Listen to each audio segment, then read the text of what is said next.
नमस्कार, भारत 24 देख रहे हैं आप, आपके साथ मैं हूं आयुष सूर्यवंशी। मध्य प्रदेश में कांग्रेस 229 सीटों पर अपने प्रत्याशियों का ऐलान कर चुकी है, लेकिन कई सीटों पर कांग्रेस प्रत्याशियों का विरोध हो रहा है।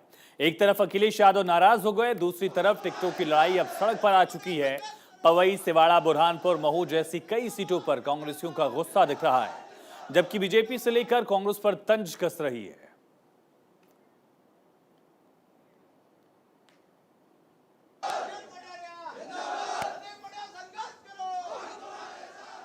मध्य प्रदेश कांग्रेस ने लंबे मंथन के बाद 229 उम्मीदवारों का ऐलान कर दिया है, लेकिन ऐलान होने के साथ ही मध्य प्रदेश में बवाल भी साफ तौर पर देखने को मिल रहा है।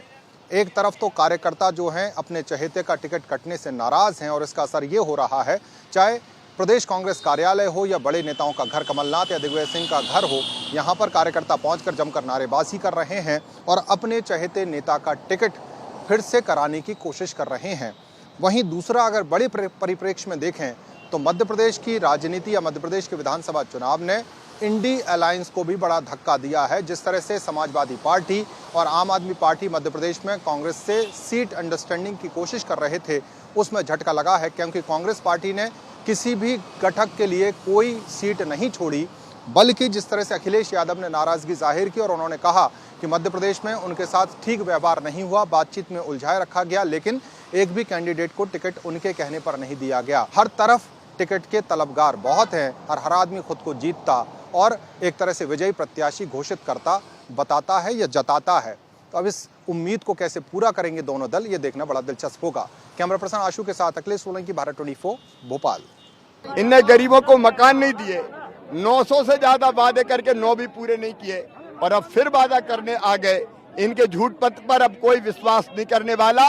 भारतीय जनता पार्टी के साथ जनता खड़ी है, प्रधानमंत्री मोदी जी सबके मन में है। धन्यवाद। और अभी इस सूची के आने के बाद पूरी भारतीय जनता पार्टी प्रत्येक बूथ पर, हमारा संकल्प है कि माननीय प्रधानमंत्री नरेंद्र मोदी जी ने मध्य प्रदेश की जनता के नाम से जो पत्र लिखा है, एक स्नेहिल पत्र माननीय प्रधानमंत्री जी का, क्योंकि उनके मन के अंदर हमेशा मध्य प्रदेश रहा है, तो इसलिए इस आधार पर मध्य प्रदेश के अंदर भारतीय जनता पार्टी का एक कार्यकर्ता माननीय प्रधानमंत्री मोदी जी के नेतृत्व में इस चुनाव में ऐतिहासिक बहुमत के साथ विजय श्री हासिल करेंगे और कार्यकर्ता चुनावी मैदान में ताकत के साथ उतरेंगे। बीजेपी की 5वीं लिस्ट में आज 92 उम्मीदवारों का ऐलान कर दिया गया, जिसमें 29 मौजूदा विधायकों के टिकट पार्टी ने काट दिए हैं, जिनमें 67 विधायक थे, उनमें से 29 के टिकट बदले गए हैं, काट दिए गए हैं। साथ ही साथ 3 मंत्री जिनको टिकट नहीं दिए गए, उनमें ओपीएस भदौरिया एक है, बाकी 2 ऐसे मिनिस्टर्स हैं, यशोधरा राजे सिंधिया जो पहले ही कह चुकी थी कि वो चुनाव नहीं लड़ेंगी, और गौरीशंकर बिसेन ने अपनी बेटी के लिए टिकट मांगा था, उनकी बेटी को टिकट दे दिया गया है। बड़ी बात यह है कि कैलाश विजयवर्गीय के बेटे आकाश विजयवर्गीय का टिकट काट दिया गया है। कई पूर्व मंत्रियों को, चाहे माया सिंह की बात हो, सूर्य प्रकाश मीणा की बात हो, सीतासरण शर्मा की बात हो, तमाम बड़े पूर्व विधायक और पूर्व मंत्रियों को एक बार फिर से पार्टी ने मौका दिया है और एक तरह से पार्टी ने एंटी इनकम्बेंसी जो लोकल लेवल पर थी उसको नेगेक्ट करने की कोशिश दी है। ओबीसी को कितना वोट परसेंट मिला है या कितनी सीटें मिली हैं, इसको लेकर लगातार चर्चा है। तो दोनों ही पार्टियों ने 60 से ज़्यादा ओबीसी उम्मीदवार मध्य प्रदेश में उतारे हैं अभी तक। और अगर हम रिजर्व कैटेगरी से अलग इसको देखें, यानी कि एससी एसटी के लिए जो 82 सीटें हैं उनको अलग कर दें, तो तकरीबन 40% से ज़्यादा ओबीसी उम्मीदवारों को दोनों ही दलों ने चुनावी मैदान में उतारा है।